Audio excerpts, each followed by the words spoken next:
We are playing basketball tonight. That is right. It's tip-off on the Plains. It's Auburn and Vermont. The Catamounts are coming to Neville Arena, and we're going to talk about it. He's Zach Blackerby. I'm Brad Law, and basketball season is here, which means, by the way, you need MyBookie. If you're not using MyBookie yet, my goodness, why? They double your initial deposit when you use the promo code Next Round. We put it there at the bottom of the screen, right down there. Just check it out. Next Round, yeah, right there. They'll double the deposit. So still lots of football left, college and NFL, lots of college basketball. MyBookie.ag brings you every episode of Village Vice. I do want to get back to something we talked about yesterday, but we need to hear your voice first, Zach. How pumped are you that basketball is back tonight? Oh, I think it's a fan base. We need it right now. I think we need a pull for somebody who's got a chance to win and compete for something. So yeah, I'm stoked. I'm stoked for Auburn basketball tonight. Yeah, and we're going to talk the matchup a little bit, and we're going to talk about why this program is where it is right now, which is going to be after we talk about a little more about the football program. And I meant to make this point yesterday, and then we kind of we went down a different road, and that's good. I like the conversation we had yesterday. If you missed it because you were watching other stuff yesterday, go back and watch. But this thing floating around about comparing Hugh Freeze's record and Bryan Harsin's record through the same number of games. Okay. Yeah. Please pay attention to the messaging and pay attention to the messengers. There's always a reason. The same people who are trying to get you to say, yeah, they do have the same record. We should be just as upset about Freeze's record as we were Harsin's. These are the same people that knew Kalen DeBoer was a home run hire at Alabama. These are the same people who were screaming, well, Auburn shouldn't be in a rush to fire Bryan Harsin. He needs more time. They're the same people. It's an inconsistent message. Why would that be? The reason why that would be is because there are people at the national level, there are some, but there are a lot in our home state that are invested, not just interested in, invested in Auburn's lack of success. It is their goal. It is their mission. They benefit, and their school benefits from Auburn not having success. And so they say things like, look at what's going on at Auburn 2 years ago. They shouldn't be in a rush to fire Bryan Harsin. He needs more time, because they saw what was not happening behind the scenes. And they said, Kalen DeBoer is a home run hire. Home run hire. And every assistant that he hires is a home run hire. You got more home runs than the All-Star break. And the same people now who are saying, oh, wait a minute, we got these top recruiting classes stacked. And you can tell players are developing even in the midst of losses. Oh, no, you got to get rid of him. Y'all should be outraged. I can't believe Auburn fans aren't outraged. Pay attention to the messaging. Pay attention to who's doing the messaging. So I agree with most of that. My response to that is I'm not seeing the messaging of, okay, Freeze now has a worse record at Auburn than Harsin did, come from the same people that said DeBoer was a home run hire. I'm seeing that messaging come from Auburn fans that are saying it. Didn't start with Auburn fans, though. Auburn fans are seeing it's like an airplane that flies when you're at the beach and the plane goes by and it's got the promo tailing behind it. And you go, oh, yeah, okay, parasailing would be fun. Wasn't your idea, but you saw it, and so you ran with it. You just have all these in your pocket? Right up there. That big old brain of yours? Yeah, check out the big brain on Brad. Wow. You don't know what movie that's from, do you? No. Okay. So moving right along. No, I think Auburn fans saw it, and other schools' fan bases, who are also, by the way, invested in Auburn not succeeding, see the messaging coming from national media folks or some that have a platform in our state, more of your legacy media people, more of your Alabama media machine people, want more of your AMM folks. That's a thing. And they want you to run with it. They want you to be outraged just because of that stat. They're invested in it. So beware of that. Yeah, sure. That's all. That's the point that I wanted to make.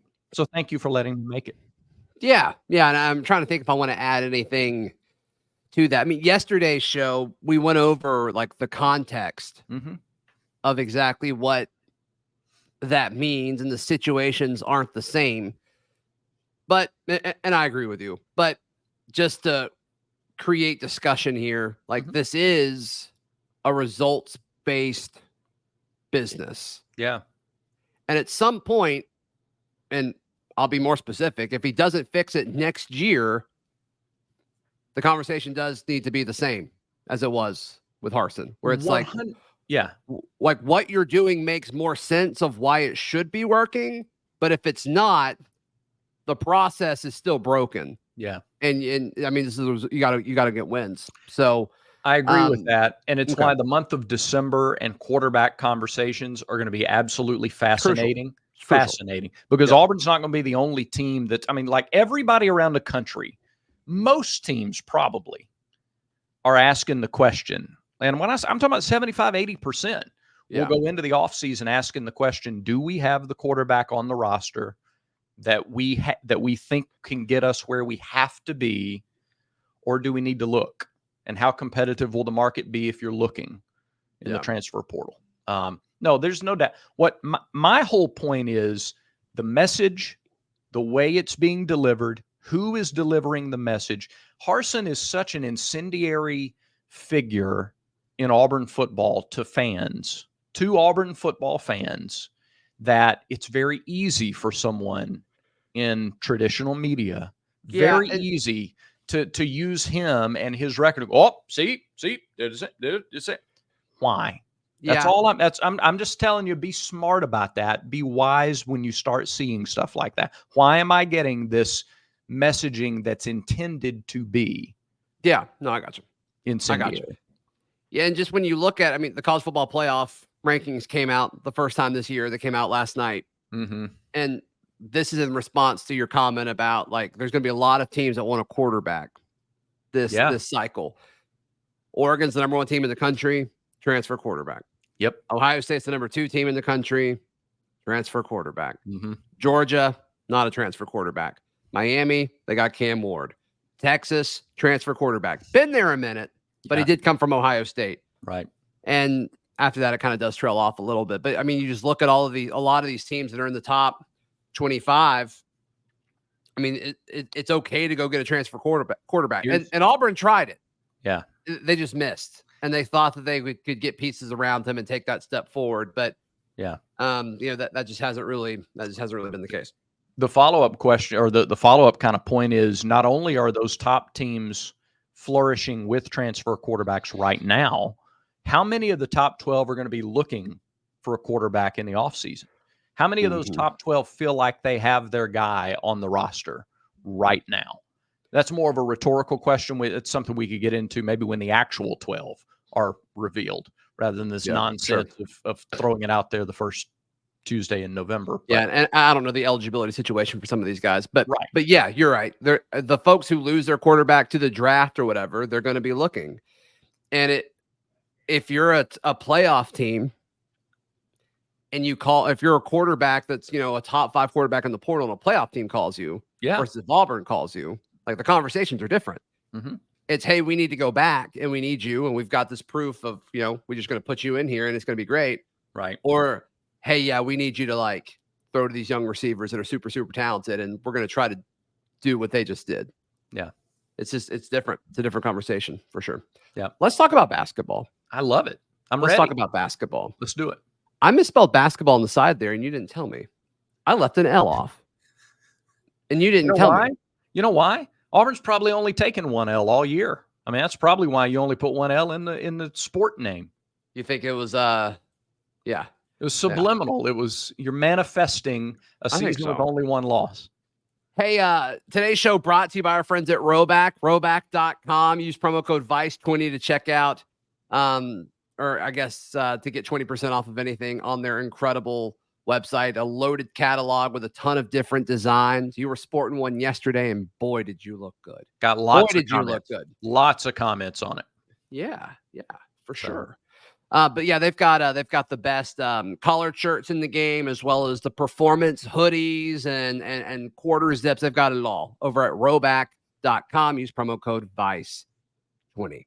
Auburn basketball season starts tonight, Brad. Basketball is spelled with 2 L's. We're fixed now. Oh, you They fixed? open up the season against Vermont, and there's been so much chatter, and I was a victim of this to some extent. There was so much chatter about all of the huge non-conference matchups on Auburn's slate, where it's super easy to overlook Vermont when you go to Houston on Saturday to take on, a national championship contender that is Houston. But this is a Vermont team that is a perennial and consistent contender or member of the NCAA tournament, and that cannot be overlooked.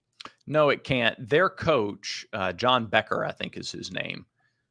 He's been there since 2011, and the worst year they've ever had in conference is 11-5. They've done that twice. I mean, they've gone 16-0 once or twice. They've gone 15-1 multiple times, like last year, and they have 4 of their 5 starters back. This is the kind of team that Bruce Pearl wants on the schedule. Now he's gonna publicly say, I don't know what Mike Burgermaster was doing putting him on the schedule, but it fits the profile of what they want to do. They want mid-major championship level teams. This team beat Yale in their on their schedule last year. So the same Yale team that we did not. We did not beat Yale last year.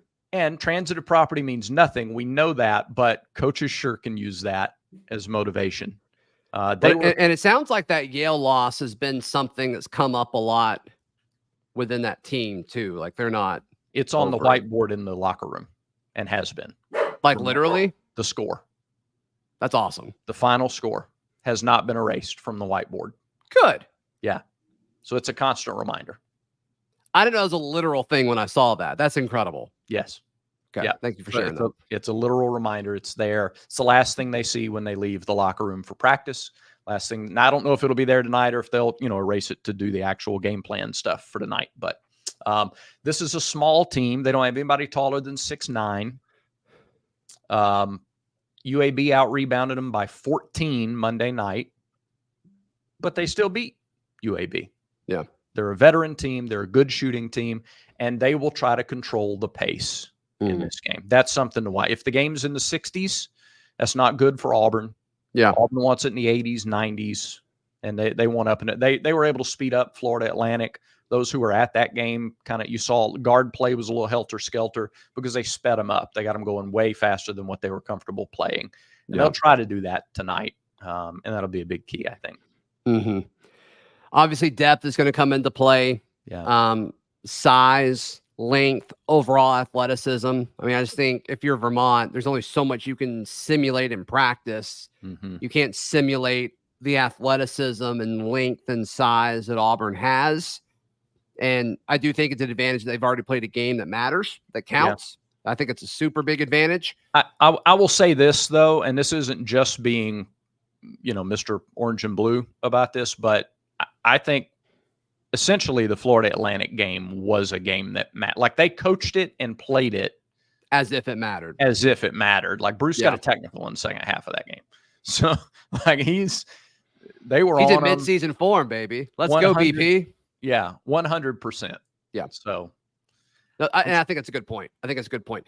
There's still, it doesn't matter how much Auburn's practice. This is still a team that's loaded with experience, but not necessarily experience together. And even some of your guys that have come back and have been at Auburn for a minute or even just last season, we're assuming new roles for these guys. Like if Janai plays more 4, like I trust Janai to be comfortable in whatever situation he's in just because of the type of player that he is. But that it is different. It's a different role. And the guys around him, like does CBM play different when Janai and Dylan are both on the floor? If they were to do some of that tonight, or Denver Jones. There's so much excitement about Denver, but it seems like his role is going to be different. He may be asked to bring the ball down the floor a little bit more than a year ago. And so even these guys that we're assuming are kind of the staples, the constants from last year to this year, they're still variables too, which is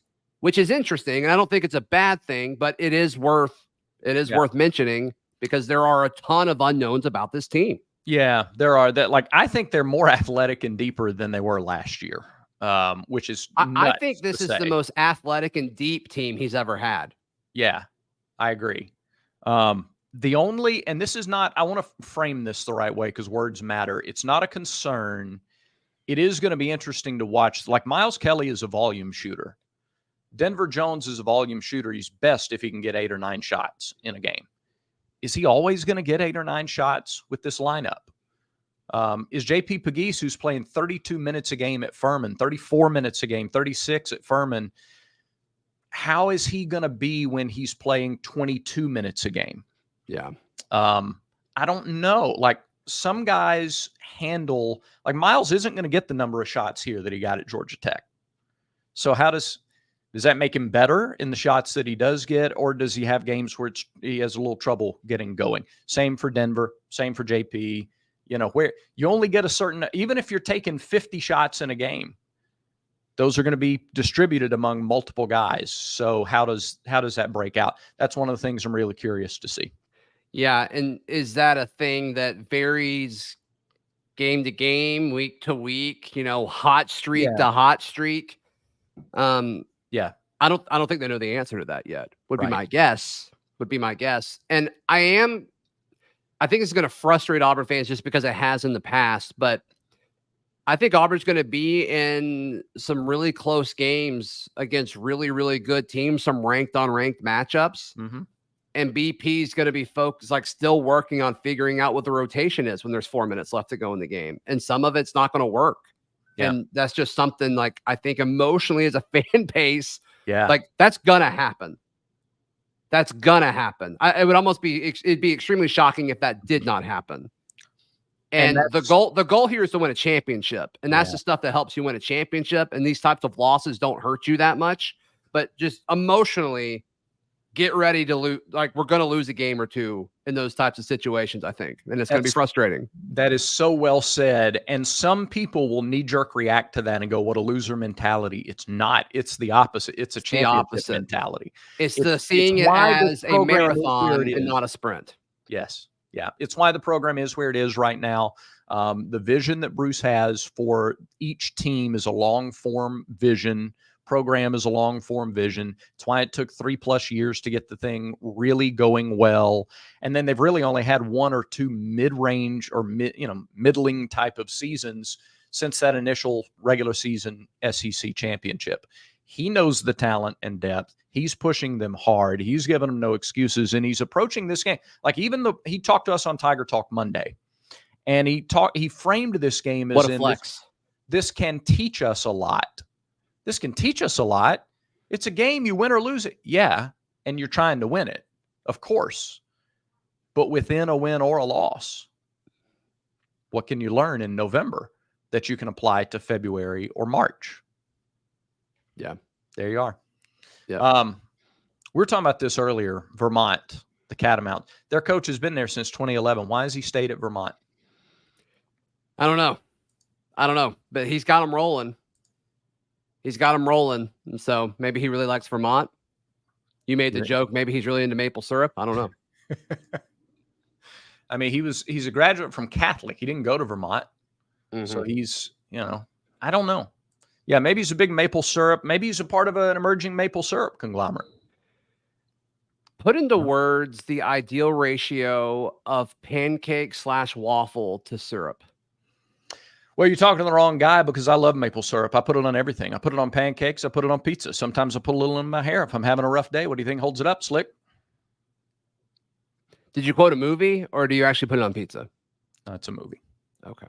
Don't know that one either. 0 for 2? When I think of syrup in a movie, I think of Elf. Okay. That's good. There's a correlation in the movie that I just quoted and Elf. There's a link. Will Ferrell is Oh. in both. Got it. Yeah. Okay. Got it. Pulp Fiction was the first. Wedding Crashers was the second, for everybody keeping score at home. Okay. Thank you. You're welcome. Thank you. I've been told I need to see Pulp Fiction. I mean, it's not like one of the greatest 10 movies of all time. I think some people think that it is, though. No, it's not. But culturally, it's Not what I said. Not what I said. I think some people think that it is. Fine. There's a lot of people in this world who like very different things. Sure. Yeah. So there we have it. Do you think Catamount is a good mascot? I think it's unique. Western Carolina and Vermont. I don't know who else has catamounts. I'm fine with Catamount. Catamount, Chanticleer. Those are unique mascots. Got it. Sweet. What do you think? That does it for it's fine. I think that does it for today's show. Well, we ended on a strong note. I love that. Thanks, everybody, for watching. If you haven't subscribed yet, hit the subscribe button. We appreciate it. Check out everything at thebarnauburn.com. Lots of discussion about the basketball game tonight, football recruiting. It's all going down at thebarnauburn.com. And you can join. Are we still letting people join for $1? Apparently so. Good night. Okay. What a deal. Take advantage of that while you can. Yeah. Check it out just for $1 at thebarnauburn.com. Hey, remember, until next time, everyone has vices. Make sure Village Vice is one of yours.